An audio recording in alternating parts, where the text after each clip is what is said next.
Rend dhe siguri. Mbi këto dy shtylla ngrihet puna e policisë së shtetit. Një organizatë e pavarur me një strukturë prej rreth 13.000 trupash, të shpërndarë në të gjithë Shqipërinë, të organizuar në drejtori vendore dhe komisariate.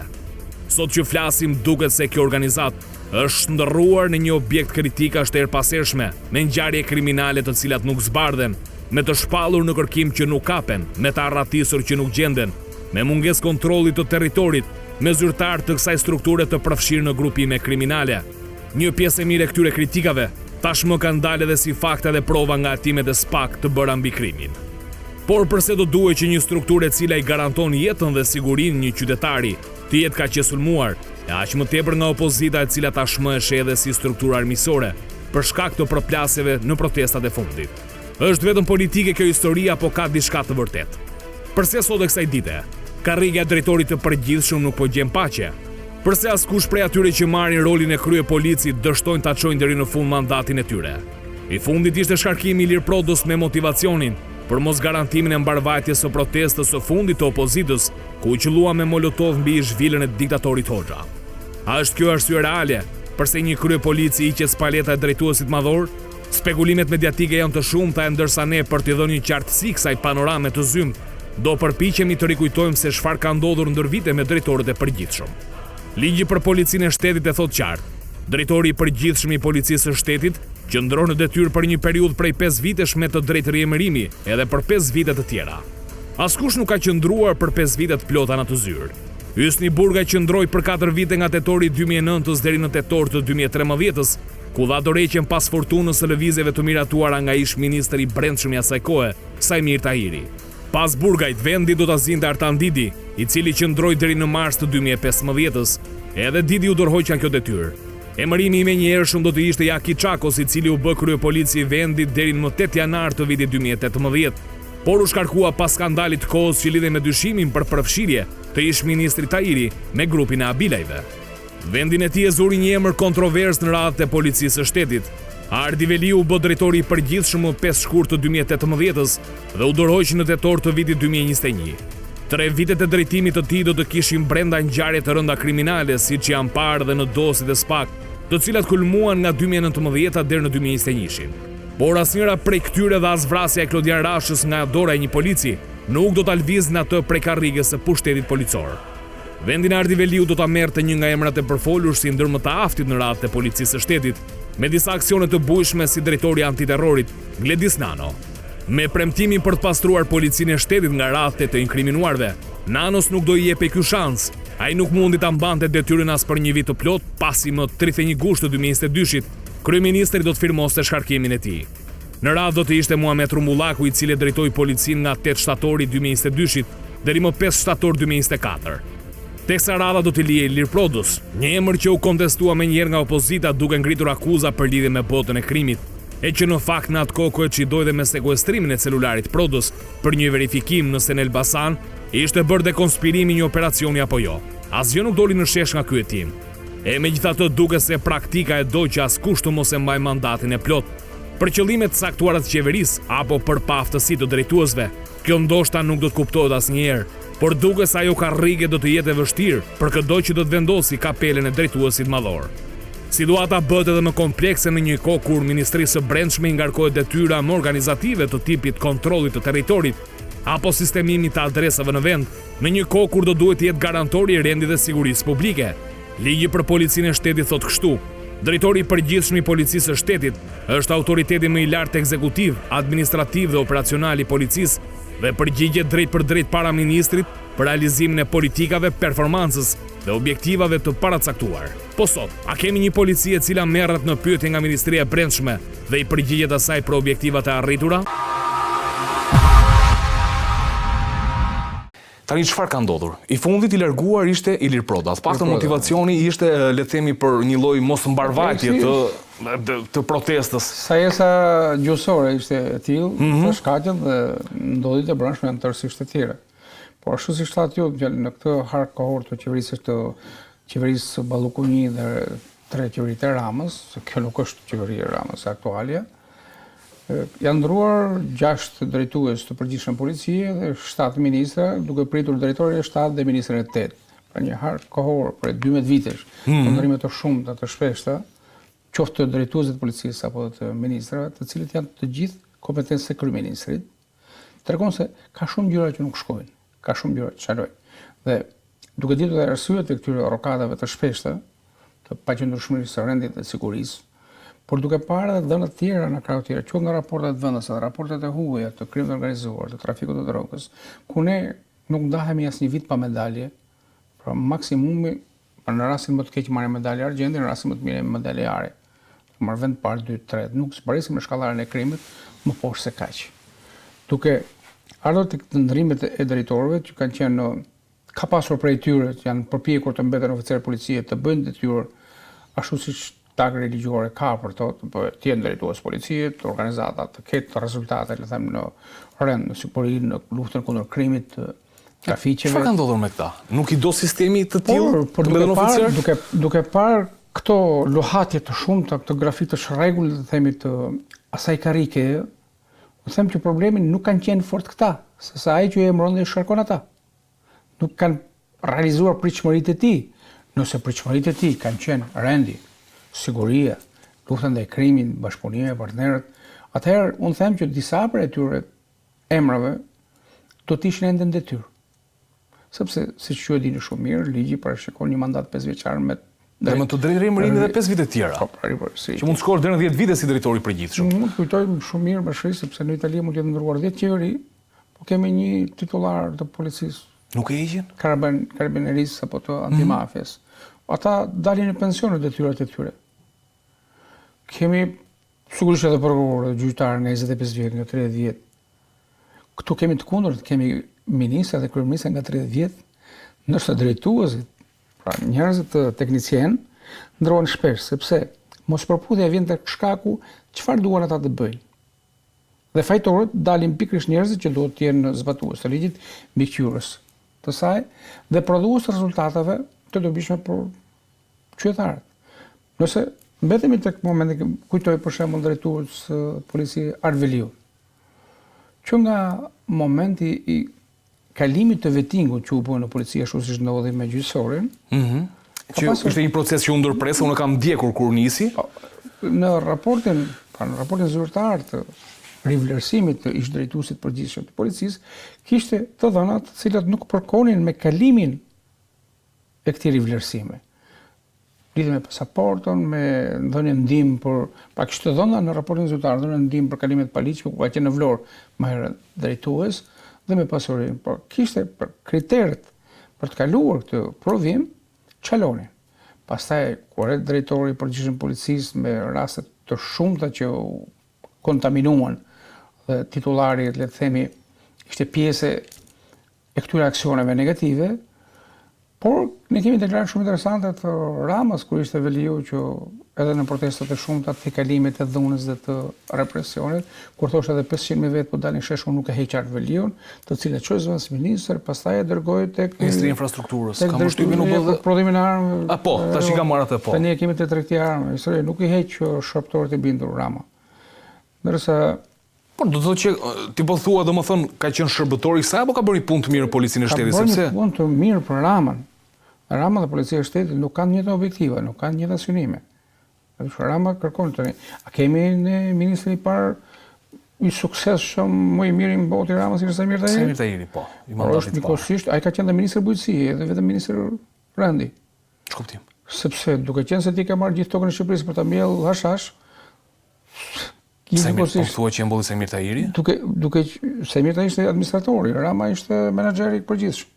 Rama kishte marrë licencën dhe ato 3-4 vite të kultivimit të narkotikëve ishin me rekorde ekstreme, të panjohur në një vend tjetër. Natyrisht mund të ketë qenë edhe ideja, unë kam përmendur faktin që u zëvendësua Shqipëria me Marokun, sepse ai ishte eksportues më i madh i kanabisit, por nga faktin që paratë që fitoheshin nga droga në Marok, kishte episode ku financohej edhe terrorizmi, në Shqipëri është ndryshe. Shqiptarët që fitonin para nga trafiku i drogës që përdorin për makina, hotele, dashnore, hesape qefi, për nuk kishte financim të terrorizmit, dhe ndoshta kjo ishte toleranca që ju dha licenca Ramës për ta bërë këtë punë. Dhe pastaj erdhëm tek një ministri i pandehur në akuzën e trafikut të drogës dhe përfshirjen në krim të organizuar. Por që kalojmë në shpërdorim detyre, pastaj nga ka qenë seanca e fundit kanë përshtypjen e ngarkimet e prokurorisë ende shqyrtohet çështja e kësaj akuze, nëse është shpërdorim detyre apo nëse është përfshirje në trafikun e drogës. Ky largimi i një ministri për këto arsye, për këto shkaqe, sepse antimafia italiane erdhi edhe ajo në këtë version të trafikut të drogës dhe përfshirje të familjarëve të tij, të mjetëve infrastrukturë, makina e famshme, erdhi te ministri i dytë. Edhe ky me histori të trafikut të drogës në familje, Fatmir Xhafa. Jo vllai i tij dënuar me 7.2 vjet për trafik ndërkombëtar në drogë. Po, rasti Geron, kam përshtypjen rasti që denoncoi Saljani ka qenë. Jo, ka qenë denoncuar më herët. Edhe më herët, por që Saljani unë dhe kolegët e mi me 10 herë. Rasti që ku përdor pastaj në momentin e Senati ishte për përfshirje të një përgjimi të pretenduar si vazhdim të përfshirjes në trafikun e drogës. Regjia mi kthe, nëse një moment, mi rikthe edhe një herë drejtorët e përgjithshëm, të lutem që të bëjmë një referencë të vogël për të gjithë, le të themi. Justin Burgaj ka qenë drejtor i përgjithshëm nga viti 2009 deri në vitin 2013 dhe ka qenë pjesë e, le të themi, administratës fundit të Berisha. Më pas kemi Artan Didin, i cili ka ndetur për rreth 2 vite. Artan Didi ka përshtypjen u largua. Ka qenë me Tahirin, ku ka qenë ministri Tahiri. Kur ka qenë ministri Tahiri, edhe ky ka pasur një incident, ka pasur një hetim në Belgjik, u largua. Një përplasje me klientët e ish-ministrit të brendshëm në zonën e Durrësit, dhe grupeve kriminale, një përplasje që pastaj solli edhe divorcin, por jo fort i shëndetshëm në them. Erdhi Akiçako. Akiçako ka ndetur nga tetori 2015 kanë përshtypjen deri diku në vitin 2018, mos gabojmë janar. Akiçako largohet nga detyra sepse ishte koha e kanabizimit të vendit, po themi. Kanabizimit po, por është edhe skandali i Msi Kepçerit, i pajisjes përgjuese, aq të përfolur le të themi nga italianët, pra dyshimet ishte që i përfshirë, le të themi. Në këtë histori gjende edhe ministri i brendshëm, i njëjti me të Samir Tahiri, ka qenë koha me Abilaj. Është edhe kjo ngjarje e pasbarë të rësishme me makinë, pastaj përfundoi në ambasadë italiane, nuk u gjet as i zoti. Kujtojmë ish njeriu në Interforcës në Tiranë, në kohë ka qenë kujtoj pas që ishte një zëvendësim janë Apoxhit. Edhe ai kishte një biznes në Itali të pajisjeve përgjuese. Okej. Të familjes së tij, pra bashkëshorti ishte në biznesin e pajisjeve përgjuese dhe mendoi se ajo aparaturë erdhi pikërisht në këtë linjë më shumë private sa shtetërore për të përdorur nga këto aktorë që në linjë private, jo institucional. Dhe sërish në linjë private. Jo institucional. E për qëllime as pak ligjore. Vjen Ardi Veliu. Edhe ministri i gjatë, drejtori më i gjatë dhe më i përfolur. Ka qenë koha e protestave të shumta të opozitës, ka qenë koha e ngjarjeve të ndryshme kriminale, të cilat janë zbardhur në skajsi si ka qenë 2019, 2020, 2021, vrasja e Klodian Rashit, që pati protesta. Jo, pra aty do të theksojmë ku alibit e policisë dhe njoftimet e tyre ndronin çdo një orë njoftimet, që përmbyseshin versionet, manipuloheshin ngjarjet. Atë vrasja e Elbasanit e Pierin Xhuvanit, që pati dhe ajo, le të themi, akuza për. Jo akuza, kemi drejtorin e përgjithshëm pra me prokurorin e Elbasanit, që shpërndajnë të pavërteta publikisht, të cilat u konfirmuan edhe në gjykatë se qëndrimet e tyre nuk ishin të vërteta. Duke thënë që në makinë nuk ishte as mjet elektorale, as paragje, që rezultoi tërësisht ndryshe në shqyrtimin e procesit. Vjen Gledisnano me disa operacione të bujshme tek antiterrori kanë përshtypjen? Ishte po me një background të mirë profesional dhe ndër drejtuesit më të mirë në përpjekjen për të mbetur oficer policie, ndoshta ky ishte shkaku që u largua. Kujtojmë që në 2 ngjarjet e fundit ka qenë vrasja nga një oficer policie, një vajzë 7 vjeçare në Potam dhe më pas ngjarja tjetër kulmore ka qenë zhdukja e Evis Martinit. Këto do thoya ngjarja e fundit ka qenë ajo që kryeministri donte ditën më tepër se i takonte dhe solli edhe divorc. Vjen Muhamet Rumbullaku pas drejtimit. Një oficer karriere i policisë shtetit ndër oficerët e mirë dhe drejtuesit e mirë, ndoshta presioni politik ishte më i madh se sa ajo çfarë diun pak. I gjithë pranuar nga të dy palët politike, ka përshtypje edhe nga PD dhe nga PS pak Muhamet Rumbullaku. Dhe largimi i Rumbullakut ka qenë për të mbetur oficer policie. I heshtur pa probleme ka qenë ky mandat. Pa përfolje, pa përfshirje. Ilir Proda vjen i kontestuar që në fillim, një sekuestrim celulari për një ngjarje në Elbasan. Më herët se sekuestrim celular do ne kam përmendur pak nga informacionet që kisha që partnerët tanë kishin kërkuar ministrit brendshëm të asaj kohe, ka qenë Ervin Hoxha mos gaboj, që zoti Proda mos ishte drejtues i përgjithshëm i policisë së shtetit sepse informacionet që ata kishin e bënin të papërshtatshëm me këtë detyrë. informacionin që më pastaj ka ardhur sekuestrimi i telefonit, pastaj ka ardhur edhe hetime të tjera, le të themi, rreth këtij individi, ku struktura e posaçme unë besoj do të ketë të dhëna dhe mund të ketë edhe avancim të hetimit, ndoshta mund të ndërkohë ka hetim për Ilir Prodën në pak? Është pjesë e hetimit e pambaruar dhe ndoshta mund shkonim edhe tek një përpjekje e strukturës së posaçme për një mas sigurie nëse ai do të vazhdonte në detyrë. Okej, domethënë ritual të përsëritur si me herë të tjera të zyrtarëve, titullarëve.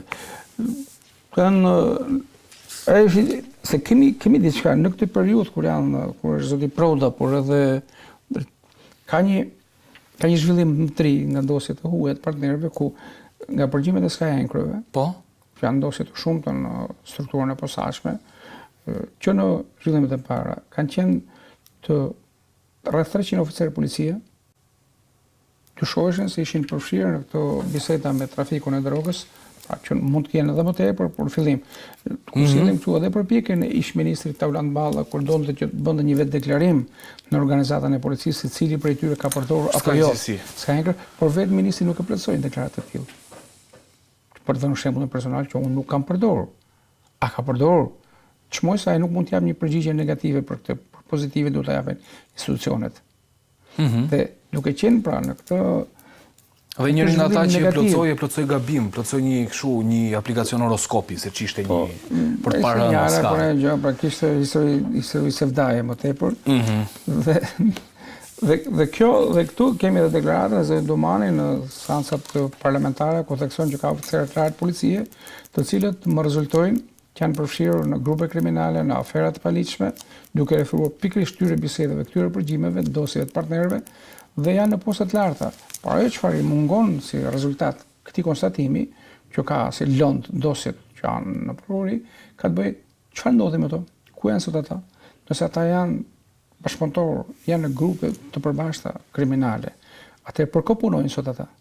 Duke qenë në të njëjta detyra, se nuk kam parë emra oficerësh të lartë policisë që të jenë ndëshkuar, të jenë arrestuar apo dënuar, për sa kohë kanë kaluar mbi 2 vite nga kjo deklaratë dhe mbi 5 vite nga konstatimi, sepse përgjimet kanë qenë 2015-2021 të Sky Anchorës, dhe kur këta individ janë ende në zyrë publike, në zyrë ku ne presim siguri dhe garanci, luftë ndaj krimit dhe trafiqeve, ndaj vrasëve, ndaj grupeve dhe bandave, por ata ende janë drejtuesi, titullari më thotë që janë. Dhe unë besoj, dhe në informacion që kam, ka plotësisht të drejtë, janë jo pak, por sa kohë prej vitesh këta janë identifikuar sigurisht janë me kode, me pine, ne kemi oficerë policie që u nxjerrin vrasësve. Njerëz në prit. Njerëz në prit. Është një rast i gjoni kam përshtypjen. Dhe këta janë ende në detyrë. Për kë punoj? Proda. Struktura e posaçme ka dieni. Drejtori duhet të ketë dieni, partnerët duhet të kenë dieni. Për interes të kujt gjenden ende në përzyra. Dhe ky mospastrim, le të themi, organizatës policisë ka bërë ato që edhe në takimet e fundit të bërë nga partnerët tanë amerikanë, të mungonte Proda si drejtuesi policisë, përfshirë ka qenë drejtori i Akademisë së Sigurisë në takimet e fundit dhe në aty ku bë trajnimi nga FBI-ja për celularët. Dhe të paktën në 3 operacionet e fundit të strukturës së posaçme nuk ka marrë pjesë policia e shtetit, por vetëm byroja kombëtare e hetim, BKH, agjentët e BKH-s. Kjo edhe për këto flirtet e konspirimit të përmendura, ku inventari i arrestimeve me kërkesat për ndalime ka një tolerancë të ndjeshme, kur suksesi shkon te 20%.